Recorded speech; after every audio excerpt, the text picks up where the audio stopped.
ഞാൻ ഉയർത്തിയ വാദങ്ങളുടെ പ്രാധാന്യവും കാലിക പ്രസക്തിയും, ഞാൻ ഉപയോഗിക്കുന്ന വാക്കുകളുടെ അമിത മൂർച്ചയും അഗ്രസീവായ സ്വരം, ടോൺ കാരണം ഓവർ ഷാഡോ ആയി എന്ന വിമർശനം ഞാൻ പൂർണ്ണമായി ഉൾക്കൊള്ളും.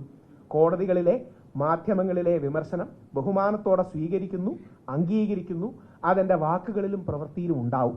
അത് പറയുന്നതിൻ്റെ കാരണം ഈ ഇഷ്യൂ മെൻസ് കമ്മീഷൻ അടക്കമുള്ള കാര്യങ്ങൾ കൂടുതൽ വരണം. ഇപ്പോൾ രാജ്യസഭയിൽ അത് അവതരിപ്പിച്ചു. നമ്മൾ അതിനു മുമ്പ് എത്രയോ മുമ്പ് പ്രിപ്പയർ ചെയ്തതാണ്. നിങ്ങൾക്ക് എല്ലാ ബില്ല് കിട്ടിക്കാണും. നമ്മൾ രാജ്യസഭയിൽ അവർക്ക് അവതരിപ്പിക്കാൻ കഴിഞ്ഞു, വലിയ കാര്യം. എത്രയോ മുമ്പ് ഞാനടക്കമുള്ള ഒരു മാസങ്ങൾ പണിപ്പെട്ടാണ് ഇത് പ്രവർത്തിച്ചത്.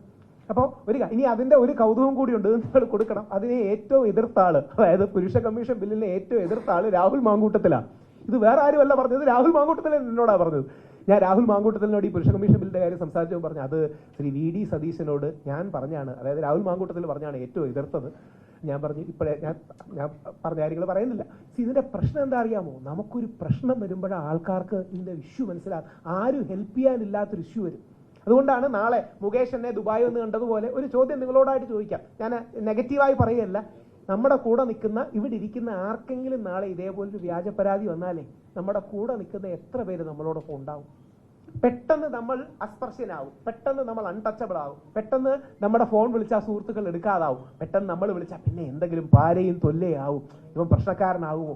ഇത് നാളെ നമുക്കുണ്ടാവും. അങ്ങനെ വരുമ്പോഴാണ് നമുക്കതിൻ്റെ വേദന മനസ്സിലാകും.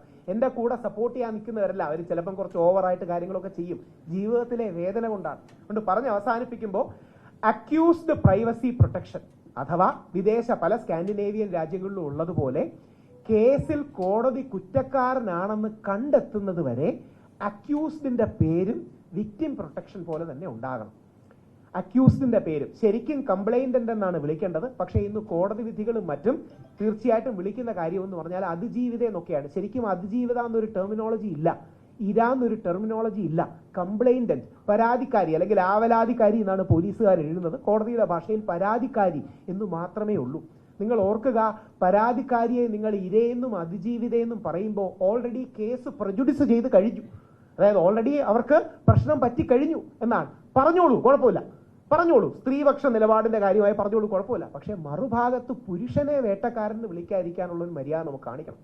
അതുകൊണ്ട് അക്യൂസ്ഡ് പ്രൈവസി പ്രൊട്ടക്ഷൻ തുടങ്ങിയ കാര്യങ്ങൾ ഇപ്പം ചില രാജ്യങ്ങളിൽ Xും Yയും Aയും Bയും എന്നൊക്കെയാണ് ഇടുന്നത്. അതായത് അതിജീവിതയുടെ പേര്. ശ്രീ ദിലീപിന്റെ കേസിൽ അതിജീവിത വളരെ ജെനുവിനാണ്. കാര്യം അവർക്ക് അക്രമം നേരിട്ടതാണ്. ശ്രീ ദിലീപിനെ കള്ളക്കേസിൽ ഡ്രാഗ് ചെയ്തു എന്ന് മാത്രമേ ഉള്ളൂ.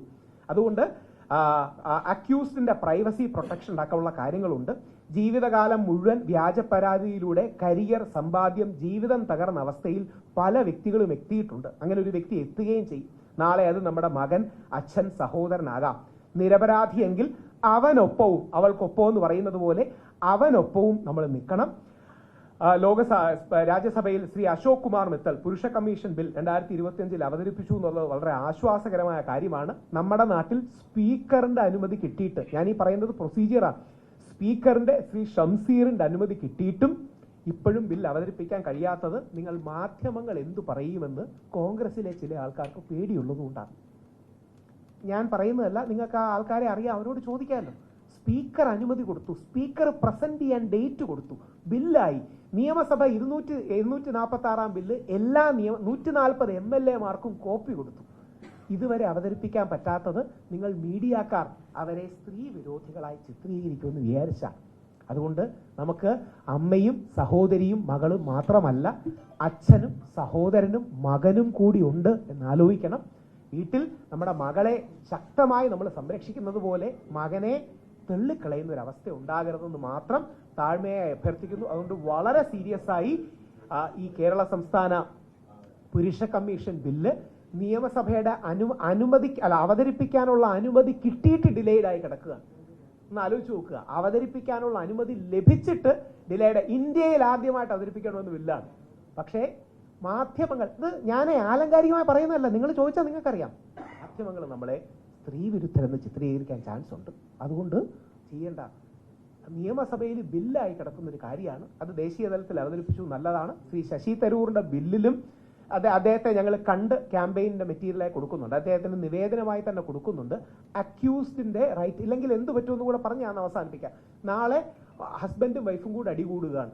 വൈഫിന്റെ സുഹൃത്തിനോട് പോയി പറയും, ആകെ പ്രശ്നങ്ങളും കാര്യങ്ങളുമാണ്, ഒരു കാര്യം ചെയ്യും, റേപ്പ് കേസ് കൊടുത്തിടാന്ന് പറയും. റേപ്പ് കേസ് കൊടുത്തിട്ട് കഴിഞ്ഞാൽ ഹസ്ബൻഡിന് അവന്റെ ജോലി നഷ്ടപ്പെടും. കാര്യം പറയത്തേക്കും പേപ്പറിലും കാര്യങ്ങളിലും ഒക്കെ വാർത്തകളും കാര്യങ്ങളും വരും. പിന്നീട് അവനെ അക്വിറ്റ് ചെയ്താലും വാർത്ത തിരിച്ചു വരില്ല, അവന്റെ കരിയർ പോവും, അവന്റെ ശമ്പളം പോവും. അവസാനം ഈ ഹസ്ബൻഡ് എന്തെങ്കിലും പറ്റട്ടെ എന്ന് പറഞ്ഞ് ഒരു പറയുന്ന കാര്യങ്ങളെല്ലാം കേൾക്കും.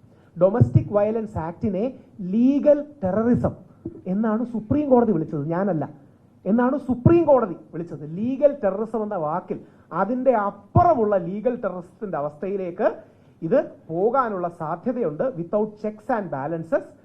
സുശീൽ കുമാർ ശർമ്മ കേസിലാണ് വിളിച്ചത് ലീഗൽ ടെററിസം. സുപ്രീം കോടതിയാണ് വിളിച്ചത്. ആ വാക്കിനി ഞാൻ ഉപയോഗിച്ചു എന്ന് പറയരുത്. സുപ്രീം കോടതി പറഞ്ഞ വാക്ക് വെർബാറ്റും കോട്ടിയിരിക്കുകയാണ് വിത്ത് കേസ് ആൻഡ് സൈറ്റേഷൻ. അപ്പോൾ ഇത് ദയവായി മാധ്യമങ്ങൾ ശ്രദ്ധിക്കണം. എൻ്റെ ഭാഗത്ത് നിന്ന് ഏതെങ്കിലും മൂർച്ച കൂടിയതോ അഗ്രസീവായ ടോണിലോ കാര്യങ്ങൾ വന്നിട്ടുണ്ടെങ്കിൽ ആ വിമർശനം ഞാൻ പൂർണ്ണമായും ഉൾക്കൊള്ളുന്നു, ബഹുമാനത്തോടെ സ്വീകരിക്കുന്നു. എൻ്റെ വാക്കുകളിലും പ്രവൃത്തികളിലും അത് തീർച്ചയായിട്ടും അത് പ്രതിഫലിക്കും എന്ന് പറയാൻ കൂടി ആഗ്രഹിക്കുന്നു.